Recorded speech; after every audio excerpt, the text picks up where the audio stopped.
Hello everybody, welcome to Deeksha Online. So we had completed two lectures of human reproduction. Now let us progress with the third lecture.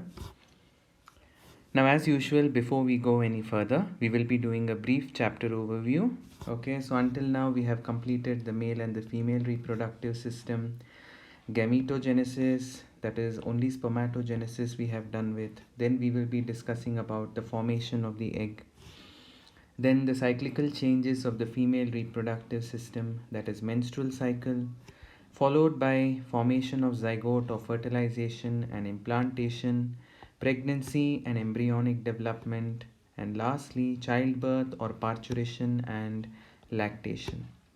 So this would give you a chapter overview or a roadmap as to what you can look forward to in this chapter. Okay? Now let us do a quick review of what we did in the previous lecture. In the previous lecture, we had learnt about gametogenesis, correct? The general definition of gametogenesis. Then we had discussed in specific, we had discussed about the process of sperm formation, that is spermatogenesis. And then we had learnt about the transformation of the spermatids into the sperm, which is spermiogenesis. We had also learnt about the hormonal regulation of spermatogenesis. If you remember, gonadotropin releasing hormone of hypothalamus, FSH and LH, and what are their target cells, etc. We had discussed in detail the structure of the sperm, the four parts of the sperm. I'm sure you've done it for your homework as well. And lastly, we had discussed about semen, and we had learned to distinguish between seminal plasma as well as semen. So this is a quick review of what you have learnt in the previous lecture.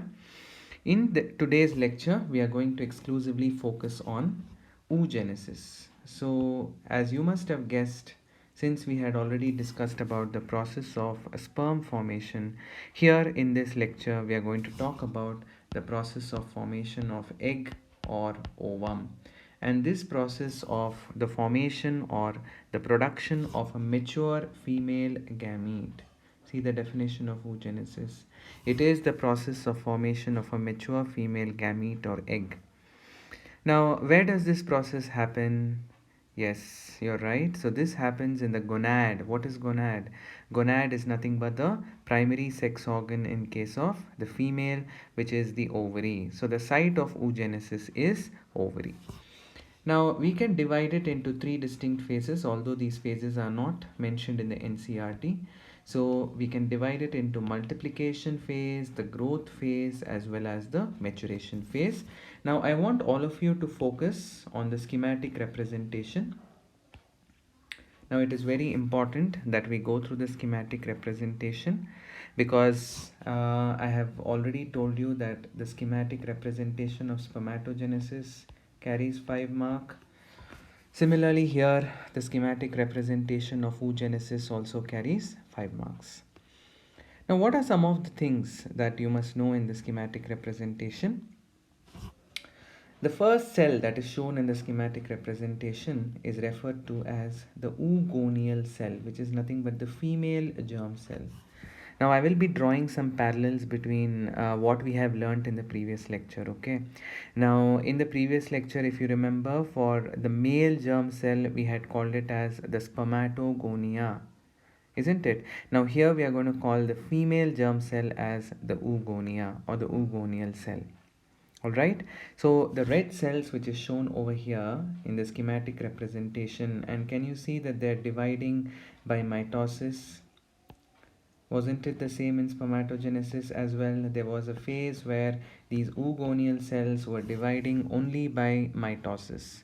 So this phase, as it's mentioned over here, during which the oogonial cells divide by mitosis, can be, if you please, can be called as phase of multiplication. So I hope you all understood this phase. The oogonial cells undergo repeated mitotic division, and as it is mentioned over here, when does this phase happen? This phase has already started in the fetal ovary. What does this mean? This means we had learnt that spermatogenesis starts at puberty. But see how surprising it is here. Oogenesis starts even before the baby is born. Even before the girl child is born, inside the fetal ovary, this process of multiplication has already started. This much is clear to all of you. Now, can you see that they've suddenly changed the color here? From red, we have a blue cell. Now, this cell, which I'm pointing out, which I'm highlighting right now, is called a primary oocyte. Alright, so you may again ask me, what's the difference between an oogonial cell and a primary oocyte? Do you remember? I had told you. Now, very similar to what we had learnt in spermatogenesis, the oogonial cell decides I am done with mitosis, and it enters what? It enters meiotic division. And when it enters meiotic division, we call the cell as what? Primary oocyte. Clear to all of you? So an oogonial cell, after it is done with dividing mitotically, it steps into meiosis, and the moment it steps into meiosis, we will no longer call it as the oogonial cell, we will now call it as the primary oocyte. So this primary oocyte is what you would find in the ovary of the child when the child takes birth. So before birth onwards, we saw that it was mostly the multiplication happening, and just before birth you can see that the primary oocytes are formed. So between the time, that is the time between birth and childhood and puberty, the cell that you will find predominantly in the ovary is not the oogonial cell, it is the, let me write it here for you, primary oocyte. Is that clear to all of you? So during the time of birth, after birth, throughout the childhood, and at puberty, the cell that you would predominantly find within the ovary of the girl child would be the primary oocyte. And how is primary oocyte different from oogonial cell? The primary oocyte has stepped into meiosis 1. Did you understand what I'm saying? To be very, very specific, let me write it here for you. The primary oocyte, like I said, it has become temporarily arrested. It has entered meiosis and it is arrested in prophase 1. Please take down this, of meiosis 1. So all of you remember that the primary oocyte which you see from the time between birth, childhood and puberty in the ovary of the child is arrested in prophase 1 of meiosis 1. Clear? Now what happens at puberty? All of you see this dotted line. Now at puberty what happens is, finally meiosis 1 is completed. The primary oocyte completes its meiosis 1 to form two daughter cells. What are the two daughter cells? Now see this daughter cell on the left side. Isn't it a tiny daughter cell? And the daughter cell on the right side, it is larger. What do you call this larger daughter cell? It's called a secondary oocyte.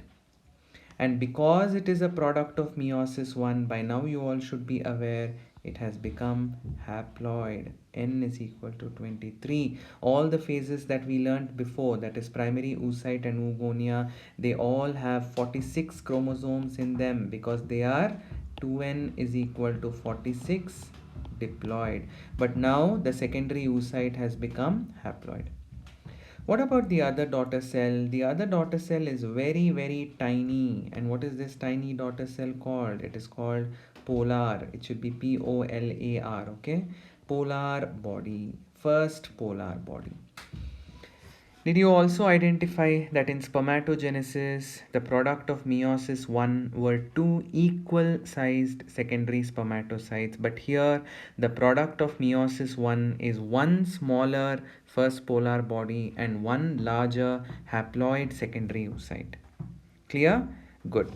Now, let us trace the journey of the secondary oocyte. All of you look here towards the right side, which I'm underlining now. The secondary oocyte, now here it's not mentioned. Let me again put a dotted line over here and let me write meiosis 2. So the secondary oocyte now undergoes meiosis 2, and I want to stress here that this is just a schematic representation. So immediately the secondary oocyte doesn't undergo meiosis 2. There is something which should happen for the secondary oocyte to complete meiosis II, which we will discuss later. Okay. So the secondary oocyte completes, since we are talking about schematic representation, let's forget the details. Now in the schematic representation, the secondary oocyte completes meiosis II once again to form a tiny daughter cell called second polar body and a larger functional ovum. Now this is what we are interested in, the egg, isn't it? So this is the ovum. All of you understand?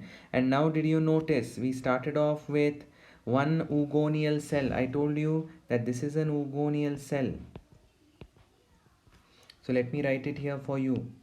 Oogonium, singular. One oogonium.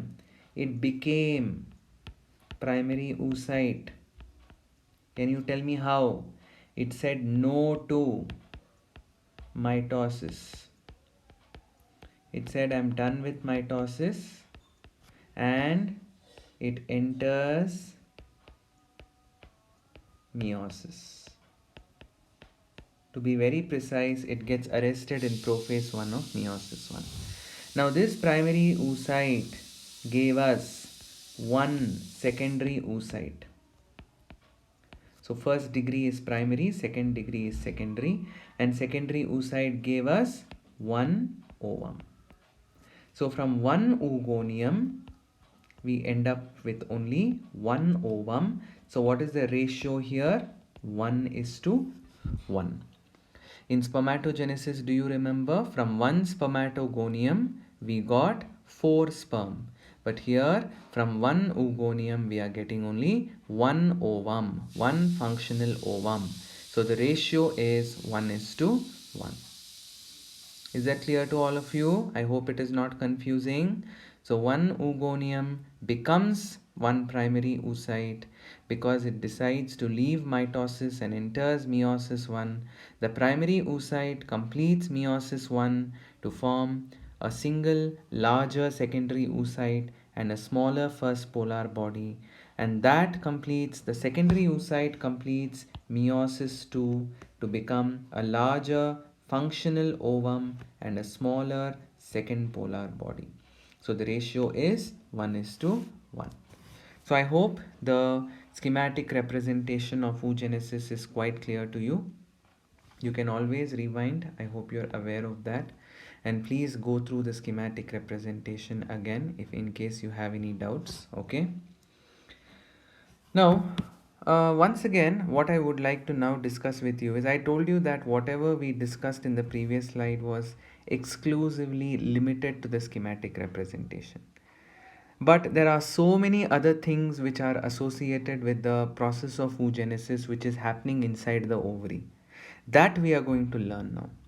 So once you are thorough with this schematic representation, you will be understanding all the background processes that are happening. Where is this process happening? Where is oogenesis happening? It's happening in the ovary, the primary sex organ. Now in the ovary, there are a lot of other processes which are happening parallelly with the oogenesis, which is what we are going to learn here. To give you a quick recap of the definition, it is the process, oogenesis is the process of the formation of a mature female gamete. And I already told you that spermatogenesis begins at puberty, but oogenesis is initiated during embryonic development. All of you, please be aware. I told you very clearly, it happens in the fetal ovary. The process of oogenesis begins at the fetal ovary when a couple of million oogonia are formed. What are oogonia? Those which are obsessed with mitosis. They keep dividing by mitosis. Isn't it? Go back to the schematic representation later. You will understand what I'm talking about. So even before the child is born, in the ovary of the child itself, these oogonial cells are formed. By mitosis, they keep proliferating, they increase in their numbers. Did you understand? So if this is the ovary, section of the ovary, and these are the cuboidal cells which make up the germinal epithelium of the ovary. So even before the child is born in the fetal ovary, these cells will give rise to these oogonial cells, and these are the oogonial cells which keep dividing by mitosis.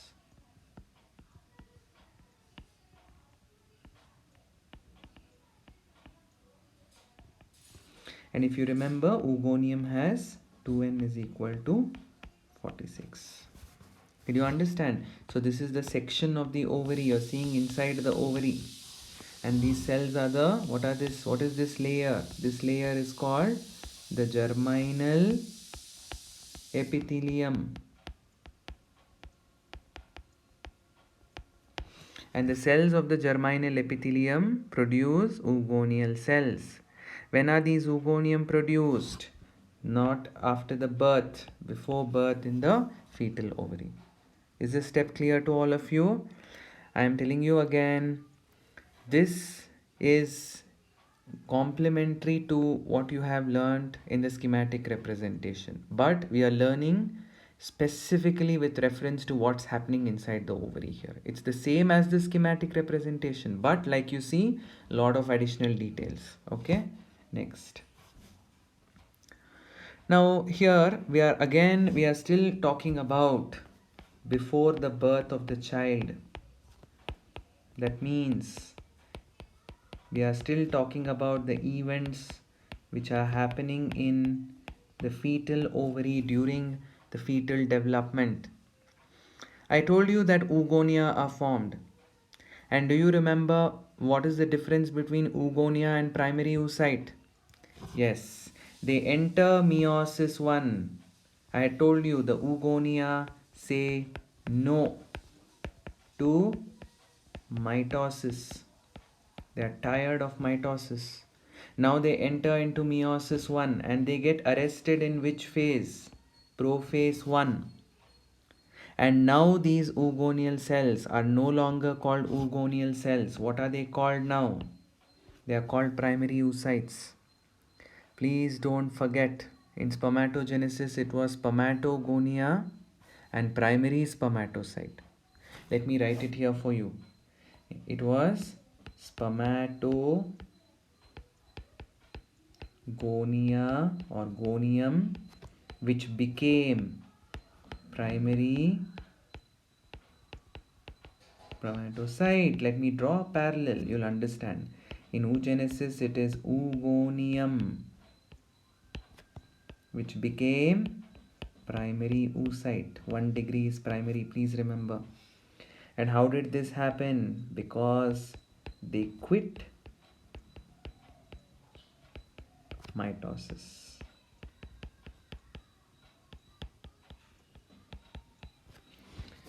I hope you can run a parallel now. You can appreciate these two. It's almost the same. Whatever happened in spermatogenesis is happening in oogenesis, but this is happening in case of spermatogenesis. I'm so sorry.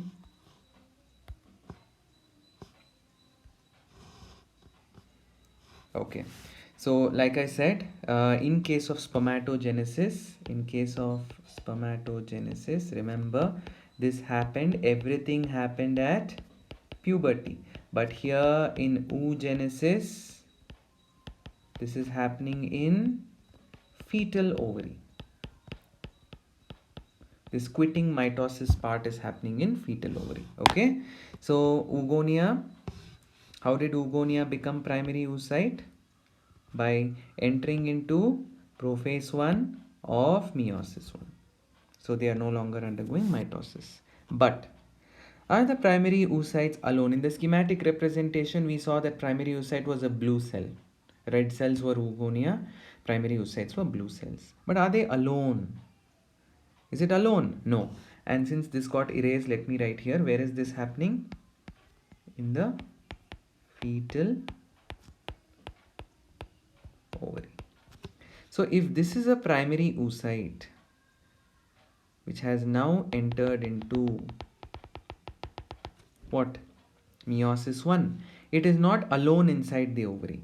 It gets surrounded by a layer of cells which provide nourishment now to these cells, to this primary oocyte that is happily sitting in the center here. Now these cells are called the follicle cells. The follicle cells, they are also called the granulosa cells. And the cell sitting in the center is primary oocyte. And what do we call this entire aggregate? This is now called, please notice the difference, primary follicle. We are using a different terminology now. What's a primary follicle? It's nothing but a primary oocyte which is surrounded by one layer of, see there's only one layer, and let me show the nuclei also. These are the granulosa cells. There's only one layer. So this is called primary follicle. This is also happening in the fetal ovary. Clear? So primary oocyte is not alone, but it gets surrounded by a layer of follicular cells. How many layers? One layer of granulosa or follicle cells. And this entire structure with the primary oocyte sitting in the center is called primary follicle. Alright, I hope this is clear. A large number of primary follicles die out during the time between birth and puberty. So now we have, the child is now born and progresses towards becoming sexually mature at puberty. So the child has gone through childhood. Okay, so by the time the child is born, what is present at birth? At birth, there are lots and lots of what we saw in the previous page, primary follicles.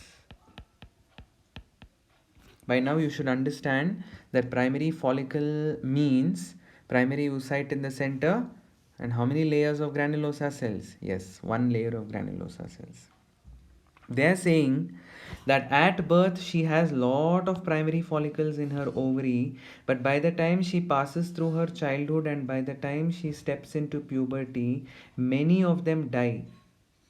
So she is left with how many? At puberty, she is left with 60,000 to 80,000 primary follicles in her ovary. See, she had lots, probably millions of primary follicles when she was born. Now, throughout her childhood, these primary follicles kept dying, and at puberty, how many of them survive? 60,000 to 80,000 primary follicles are alive. Now, you may ask, do all the 60,000 to 80,000 become the eggs, the ovum? No. We will look at that later. But remember, one of them, so 1 out of 60k or 80k, in each month, one in a month, they take a turn. Every month, one primary follicle steps into the journey of follicle maturation, or to be very precise, in the first slide I had told you, this is the phase of maturation. Did you understand? So at puberty, how many follicles are there in her ovary? 60,000 to 80,000. Which follicle? Primary follicle. Do all of them mature at the same time? No. Once she hits puberty, out of the 60,000 to 80,000, one in a month will enter into its journey of what? Of follicle maturation. Clear to all of you? Fine. Now let us see what is this journey of follicle maturation. So we should focus on what happens at puberty. At puberty, I told you, the ovary is a site for the journey of follicle maturation. So what is this journey? How does it look? Or what are the changes that happen in this journey? Let us see. So now the female has become sexually mature. She has attained puberty. So how many follicles are there in her ovary now? 60k to 80,000. Primary, first degree means primary.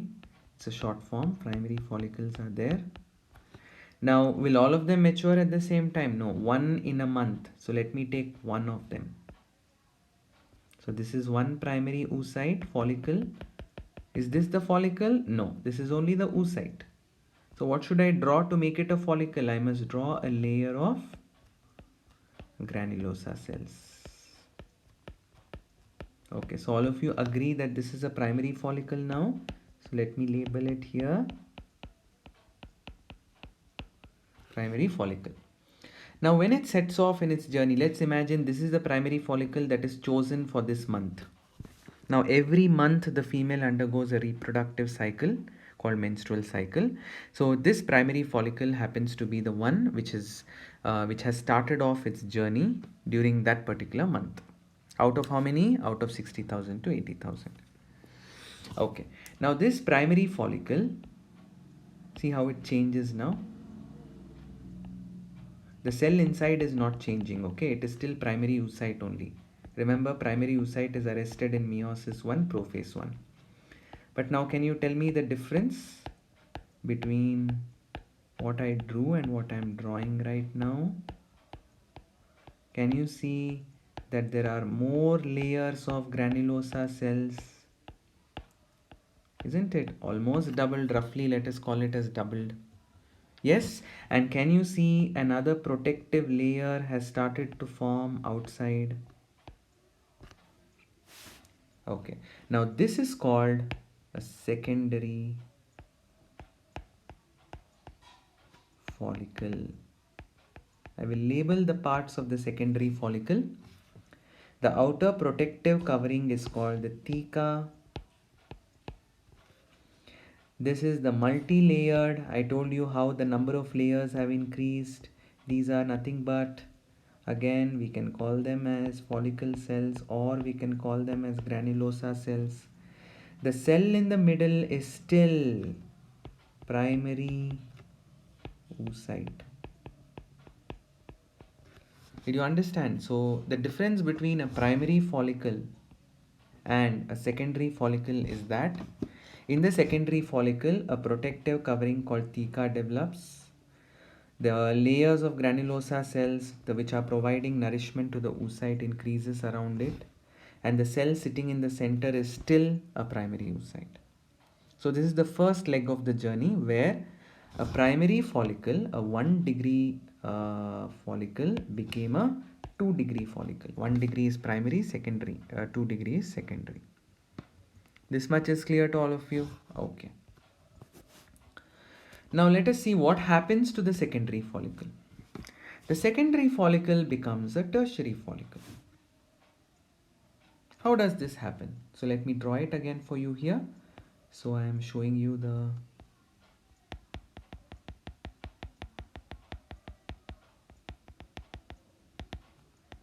okay. So how do you know it's secondary? Because I am going to draw a lot of cells outside, not a lot, because it's secondary. And what else should I show outside? I should show this protective theca also, the thecal layer. So this is the secondary follicle. Now this secondary follicle transforms into tertiary follicle. Now it is during this transformation, see what all changes happen now. The cell inside is, don't forget, it's a primary oocyte. Many of you might confuse that, oh, it's a secondary follicle, so it should be a secondary oocyte. No, it's a secondary follicle, but inside the cell is primary oocyte. Did you understand what I'm saying? Okay.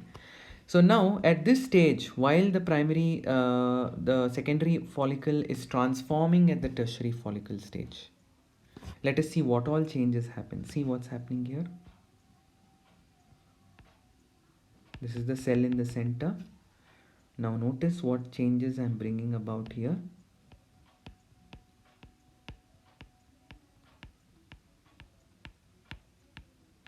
Again, the number of granulosa cells are increasing. You all agree with that? Correct? Yes. And another thing is, you will see very soon, I'm going to create a distinction. Two thecal layers are formed.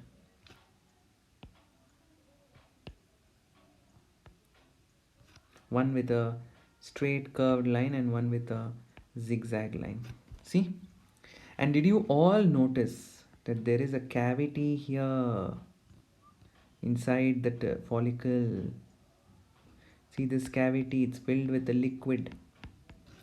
Now this cavity, let me label it, is called antrum. I want all of you to draw along with me. You know the purpose of why I'm drawing it for you. Okay. Now this antrum develops, as you can see, the number of granulosa cells also increases, and now there are two thecal layers. The inner layer is called the theca interna, and the outer zigzag layer is called the theca externa. Clear? And now the cell sitting inside is still primary. Something is going to happen to this now. All of you please pay attention. Now what do we call this follicle now? Tertiary follicle. See how many differences exist. There is antrum, there is multiple granulosa cell layer. The theca differentiates into theca externa and theca interna. Correct or not? And this is the tertiary follicle. Now this tertiary follicle, something happens here. This primary oocyte which is sitting inside the tertiary follicle will now complete. All this while it was arrested in meiosis 1. It will now complete. This you can again refer to the flow chart if you are confused. It completes meiosis 1. And now it becomes what? Think. It becomes a secondary oocyte, a larger secondary oocyte which is haploid. Remember the primary oocyte was diploid all along. 2n is equal to 46. Now see what happens. I'm going to draw it again. Now a new cell is formed and another tiny cell is stuck to it. And then everything else is going to be the same. There will be an antrum and granulosa cells. Okay, now this was unexpected.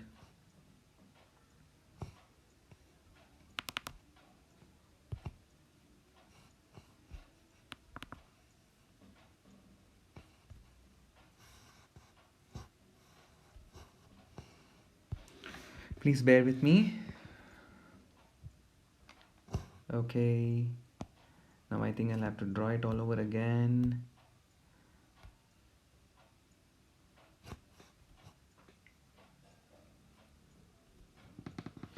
Yeah, so I had shown a tertiary follicle for you.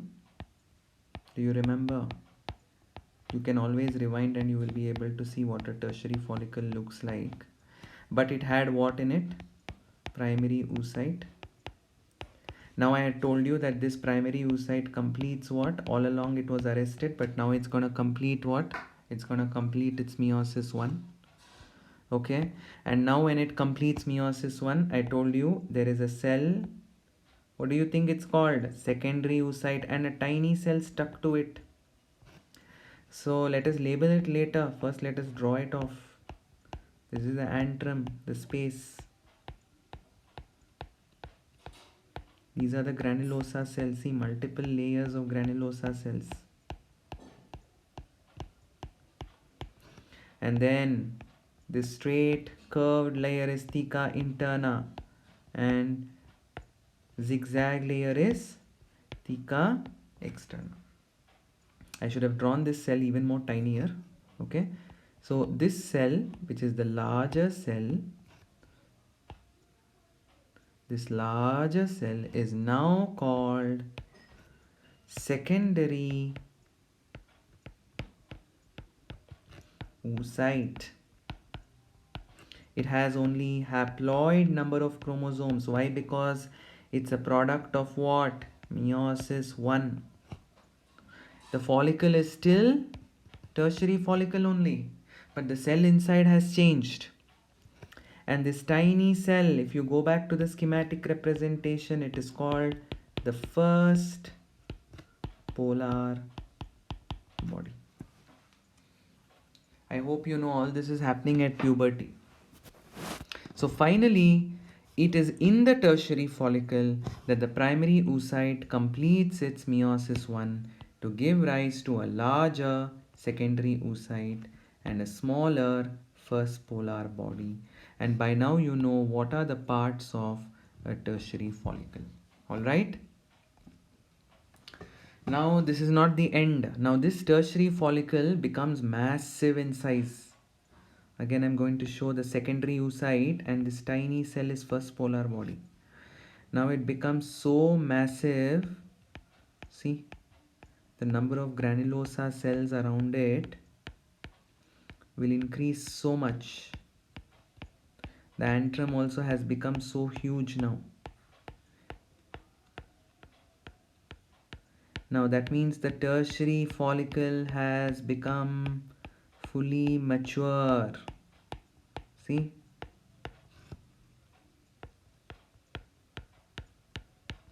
Then there is theca interna.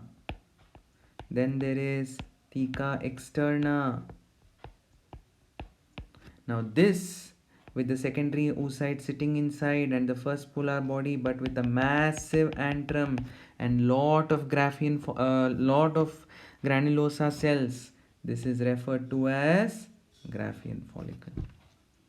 Now what happens if you were to look at this secondary oocyte which is sitting inside the Graafian follicle, or this is the secondary oocyte. Remember, it is n is equal to 23. It will form a new membrane around itself at this stage as per the NCRT. Okay, so at this stage the Graafian follicle, within the Graafian follicle, the secondary oocyte produces a new or forms a new membrane around itself. And what is this membrane called? This membrane is called zona pellucida. It's a hyaline layer. It's a proteinaceous layer. It's called zona pellucida. And what is this cell which is sitting tightly attached to the secondary oocyte? You already know what this is. This is the first polar body. Understood? See, we started with primary follicle. Then we moved on to secondary follicle. Then we moved on to tertiary follicle. And now we have come to Graafian follicle. See, so many changes are happening inside the ovary, which is so difficult to represent on a schematic format. That's why we first dealt with the overview. And is this the end of oogenesis? No, because we have stopped at what? We have stopped at secondary oocyte. You know that there is something more to oogenesis, isn't it?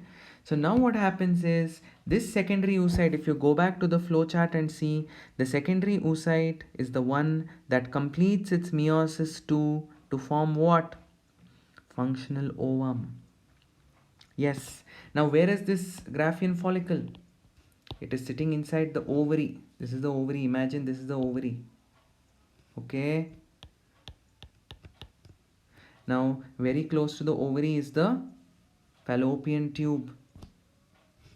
So the secondary oocyte comes out of the ovary.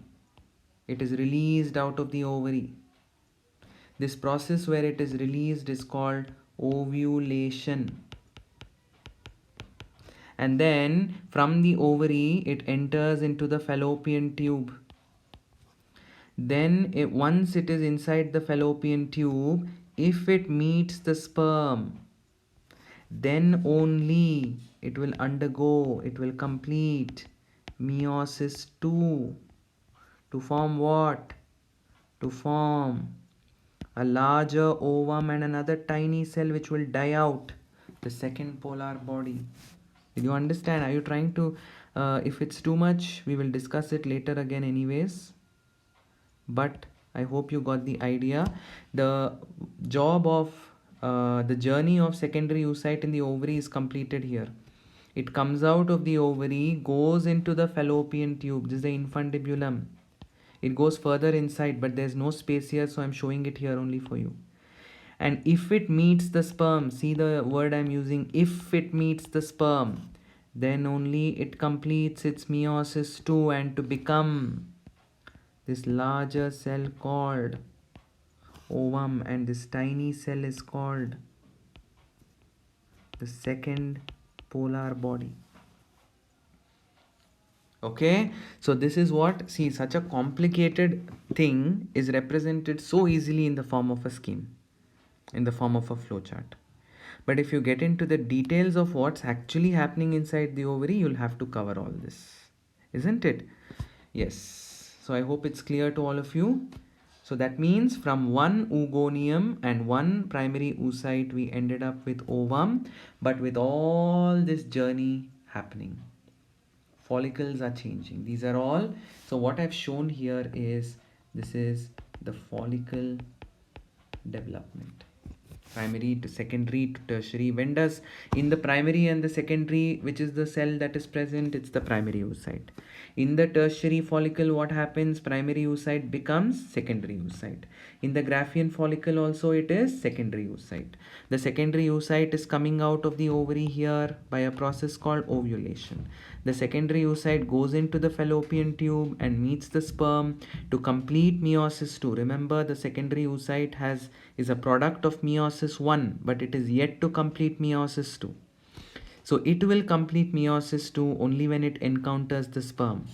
Then it gives rise to a larger functional ovum and a smaller cell which is of no function, which will die out very soon because of the very little cytoplasm it has, which is called the second polar body. Okay, so then why should polar bodies be formed? The significance of polar body is, imagine if the polar body is not formed, then the cell will have all the chromosomes for itself, isn't it? Here also, in this, when primary oocyte undergoes meiosis 1, if the first polar body is not formed, then how will the secondary oocyte become haploid? For it to become haploid, half of the chromosomes must be segregated into a polar body. So if they ask you the significance of polar body, you should write that it ensures the haploid nature of the gamete or the egg. All right?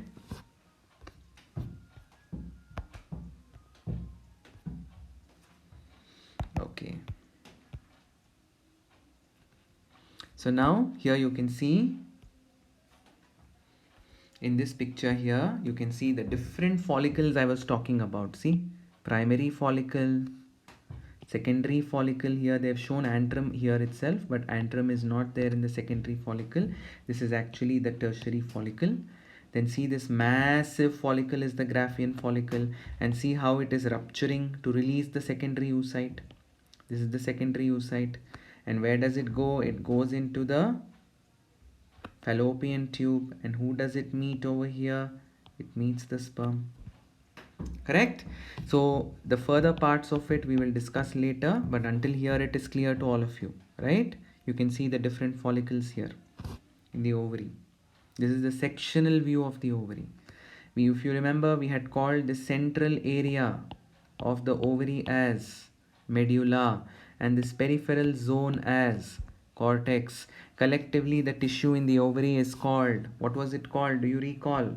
It was called the ovarian stroma. All right. So this is how a Graafian follicle looks like, a massive Graafian follicle. See how big the antrum is, and see, this is the secondary oocyte. Somewhere here there will be a polar body, a tiny polar body attached to it. This is the secondary oocyte, which has such a huge nucleus. These are the granulosa cells which are surrounding the secondary oocyte, and this layer of granulosa cells is called corona radiata, which is surrounding the, which is ensheathing the secondary oocyte.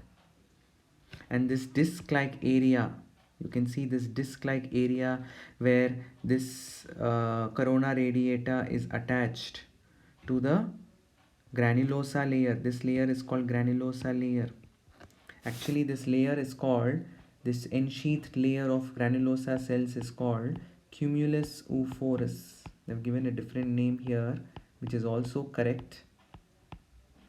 And this disc-like area is called discus proligeris.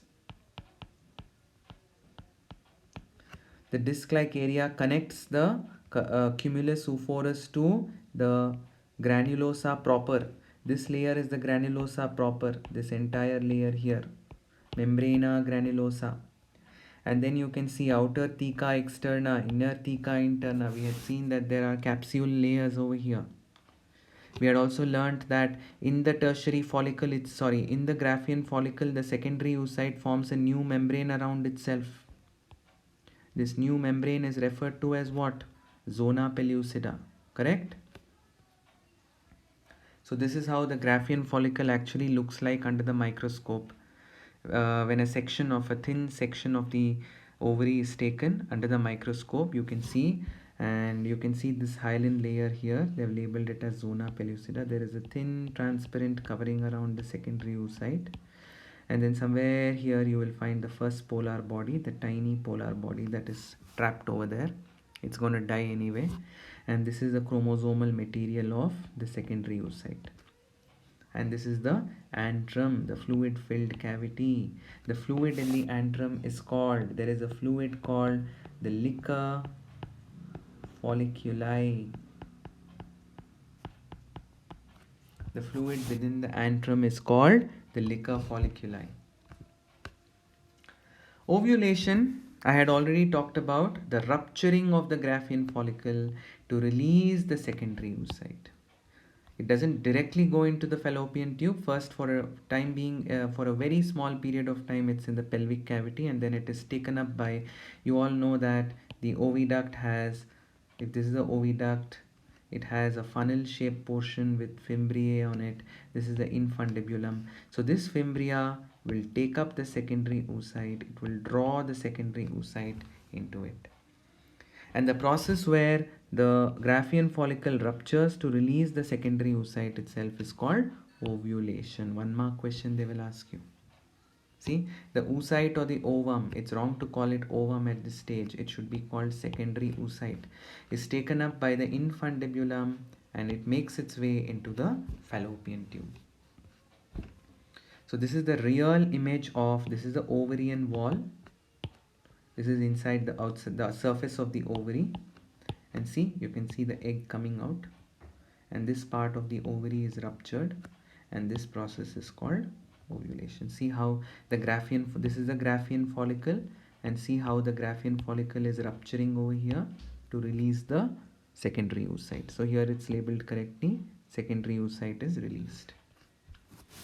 Now in relation to oogenesis, we have to learn about the monthly cycle, the reproductive cycle, which happens only in female primates like monkeys, apes and humans, and this is called menstrual cycle.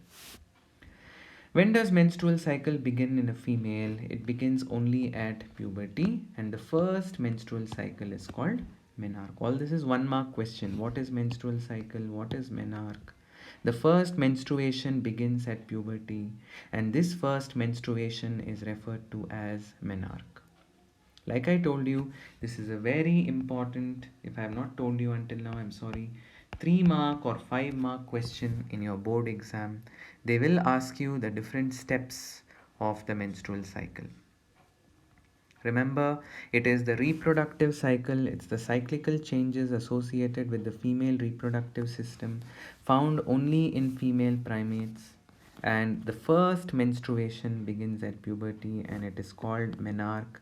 It is repeated at an average of 28 to 29 days, and a single egg or ovum is released somewhere in the middle of each menstrual cycle. So approximate duration of 1 month, 28 to 29 days, is the repetition duration of menstrual cycle.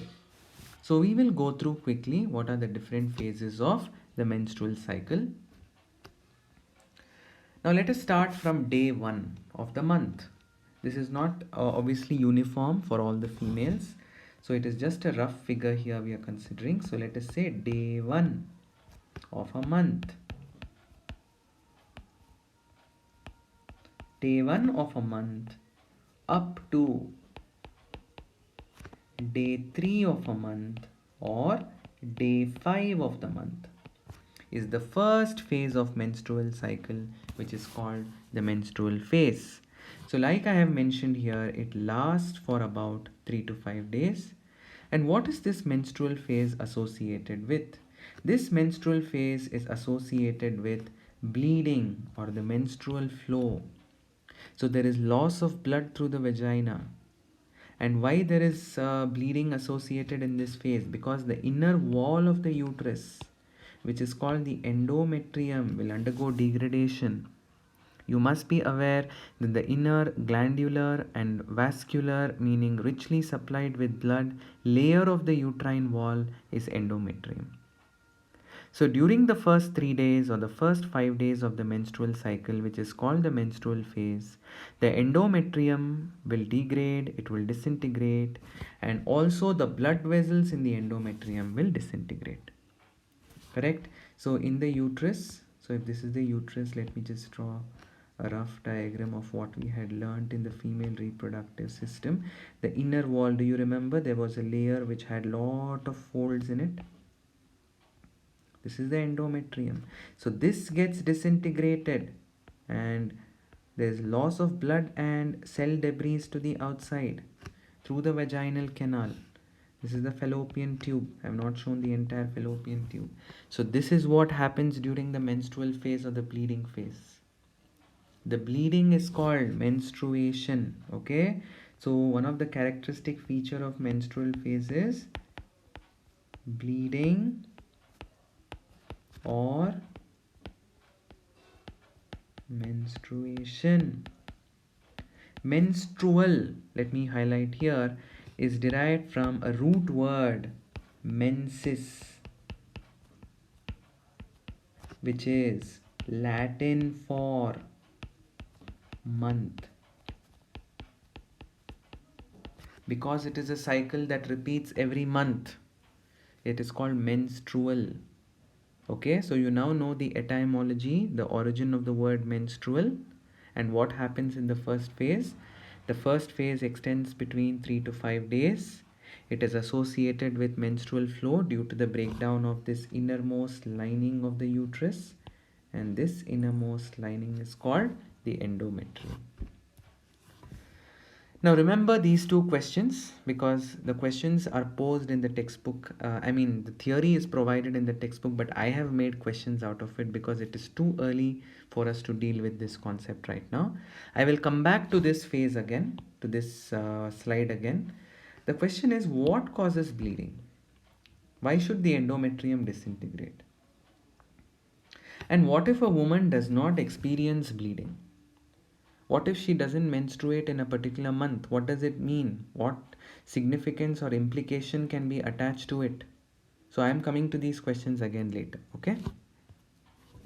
The second phase is the follicular phase. Do you remember last phase? Where did we stop? We stopped it at day 3 or day 5. So let us imagine it is from day 5 onwards.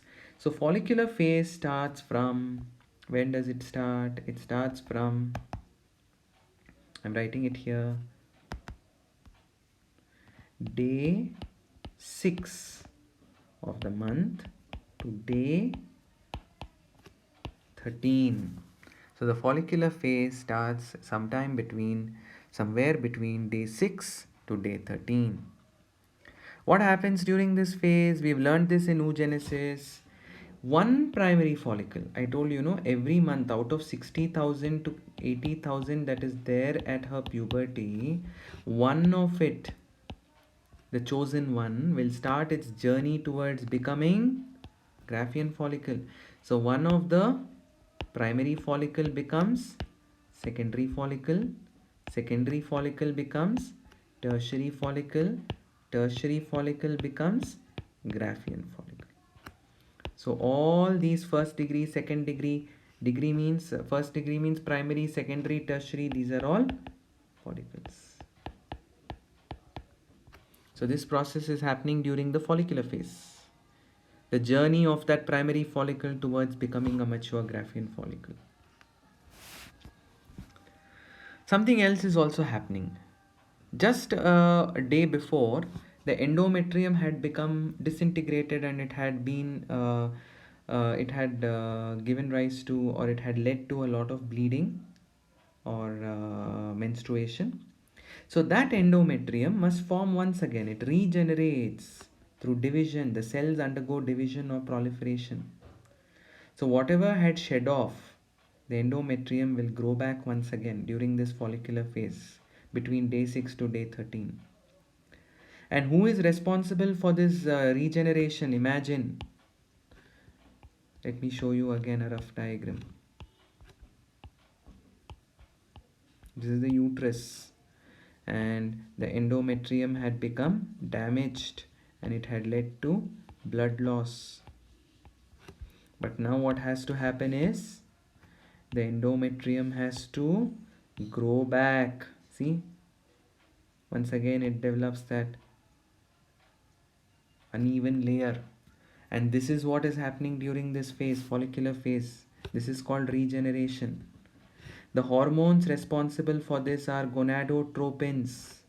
There are two gonadotropins released by the pituitary gland, FSH and LH, follicle stimulating hormone and luteinizing hormone.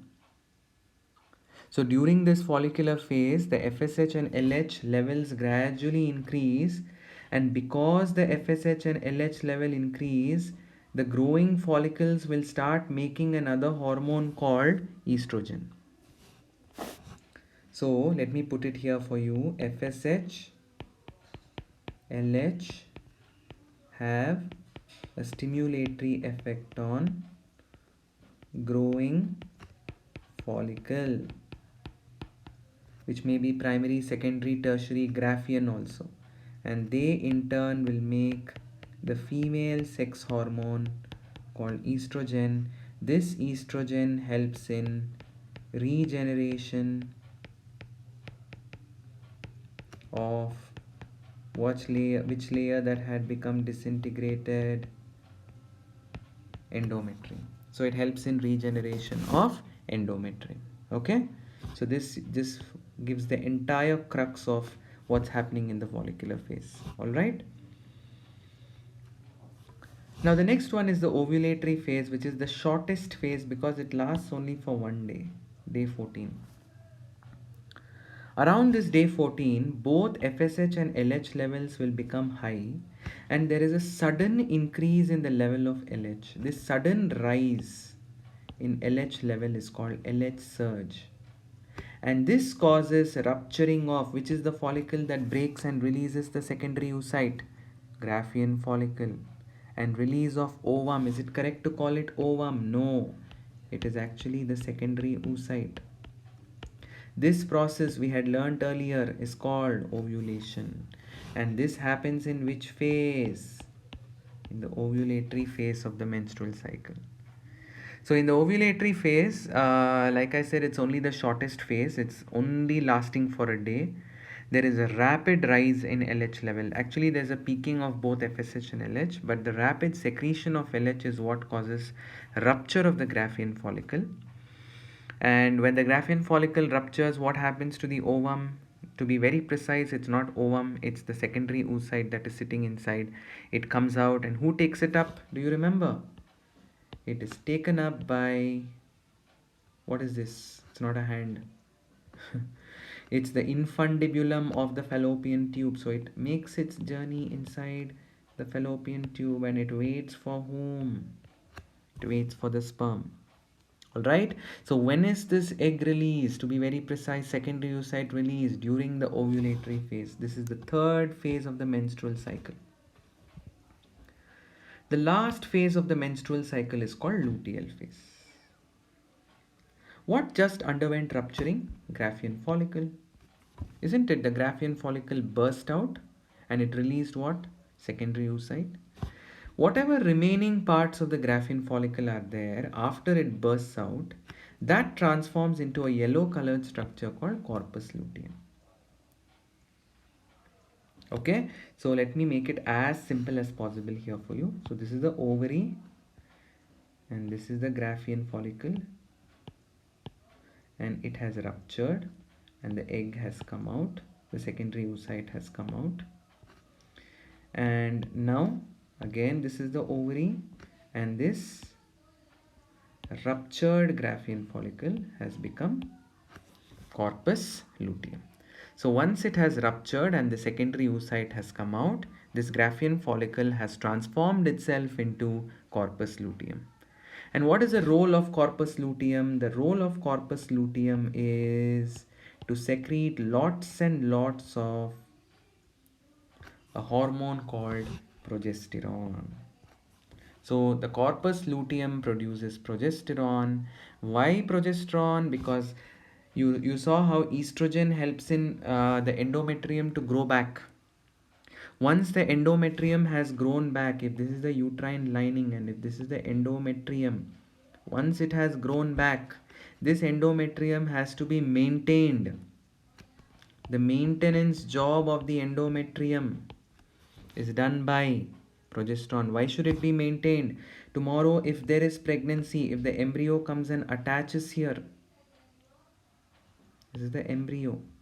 You all know that the embryo attaches to the inner wall of the uterus. If the embryo comes and attaches to the inner wall of the uterus, the endometrium must remain intact. And that's why this progesterone is secreted by corpus luteum. And when is embryo formed? If what occurs? Fertilization occurs. I told you the secondary oocyte sits in the fallopian tube and waits for the sperm. If fertilization occurs, only then is embryo formed, only then is the embryo going to attach to the endometrium. In anticipation of all this, the corpus luteum is already preparing itself by producing lot of progesterone. Are you understanding what I'm saying? The corpus luteum is secreting lots of progesterone to maintain endometrium. Now there are two scenarios. If fertilization happens and if fertilization does not happen. Obviously, if fertilization happens, I told you, what can you expect? In the fallopian tube, zygote is formed, zygote becomes embryo, embryo gets attached to the uterus, the woman becomes pregnant. If the woman becomes pregnant, all the events of menstrual cycle will get arrested and there is no bleeding until she gives birth to her child. So when a woman is pregnant, she will not experience bleeding or menstruation. All the events of her menstrual cycle will get arrested. What if fertilization does not happen? I told you that corpus luteum is producing progesterone, right? If fertilization fails, then corpus luteum will die. It degenerates. If corpus luteum dies, what levels will fall? Progesterone levels will fall. If progesterone levels will fall, what will get disintegrated? Because who is maintaining the endometrium? Progesterone is maintaining endometrium. So remember, there's no fertilization, then there is death of corpus luteum, there is fall of progesterone, there is disintegration of endometrium. Obviously, if endometrium disintegrates, all the dead tissue, the cell debris, and lot of blood, it's all given out through the vagina, and that means the woman experiences menstruation or bleeding, and thus this marks a new cycle. Again, she steps into day one, because when does bleeding happen? Bleeding happens in the first phase of menstrual cycle. Which is the first phase of menstrual cycle?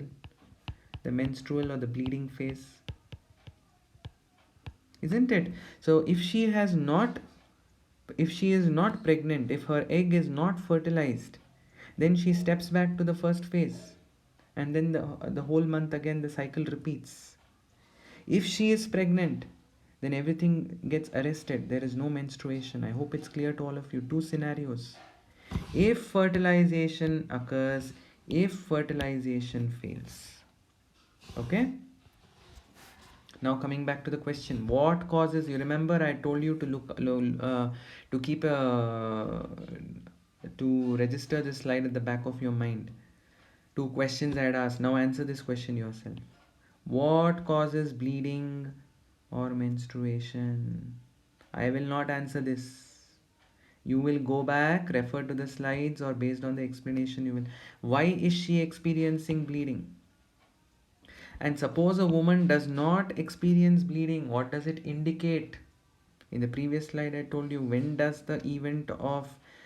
do the events of menstrual cycle get arrested? So if a woman is not menstruating, what does it mean? Okay, so these are activity questions, additional questions for you other than your homework questions. The only activity is open your textbook and flip through the pages or go through the slides again. Did you understand what I'm saying? So this is a graph which represents the various phases of the menstrual cycle, and here I just wanted to put across, see how the follicle is growing here. Primary is becoming secondary, secondary is becoming tertiary, tertiary is becoming Graafian, Graafian is rupturing, the secondary oocyte is coming out, the Graafian ruptured Graafian remaining parts becomes corpus luteum. When corpus luteum dies, it becomes corpus albicans. If there is no fertilization, I told you corpus luteum dies. The dead corpus luteum is not yellow colored anymore, it is pigmentless, so it's called corpus albicans.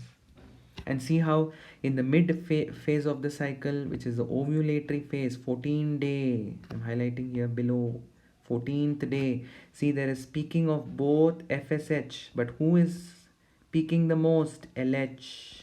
And this rise in LH is what causes ovulation. See, ovulation, that is the rupture of the Graafian follicle. Then before 14 days, which is the hormone that dominates? Estrogen, because the growing follicles and the Graafian follicle are producing estrogen. After 14 days, why progesterone is dominating? Because corpus luteum, Cl I'm writing, is mostly making, it doesn't mean it's not making estrogen, it is also making estrogen, but it is making more of progesterone.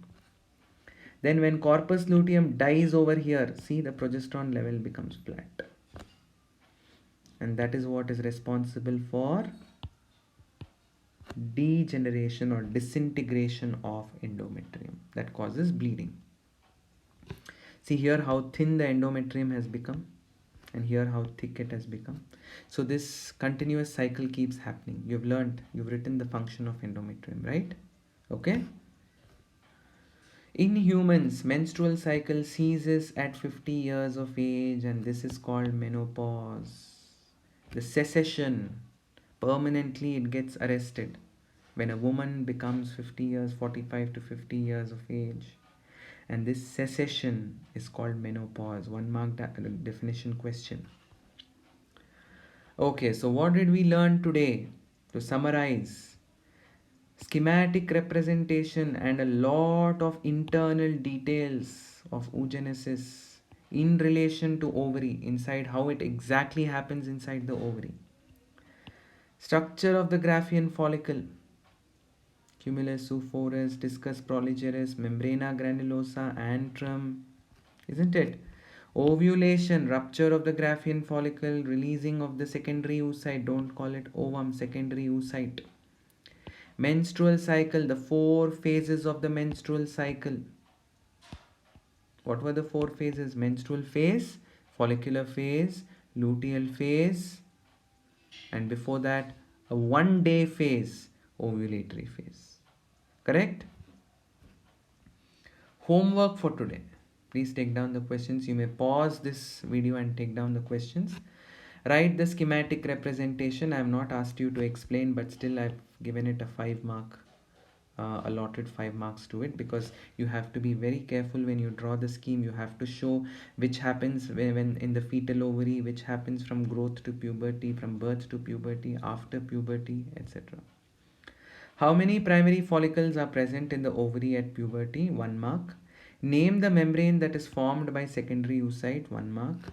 Define menstrual cycle, menarche and menopause. 1 mark each. Explain the roles of FSH and LH. Collectively you have to explain this. This carries 1 mark. Role of estrogen and role of progesterone in the menstrual cycle. So with this we complete the lecture 3. In this lecture we have discussed both oogenesis as well as menstrual cycle. So hope all of you have a good day, and all of you happy learning and happy doing your homework. Please don't keep your homework pending. So let's meet again, and until next time, bye, take care.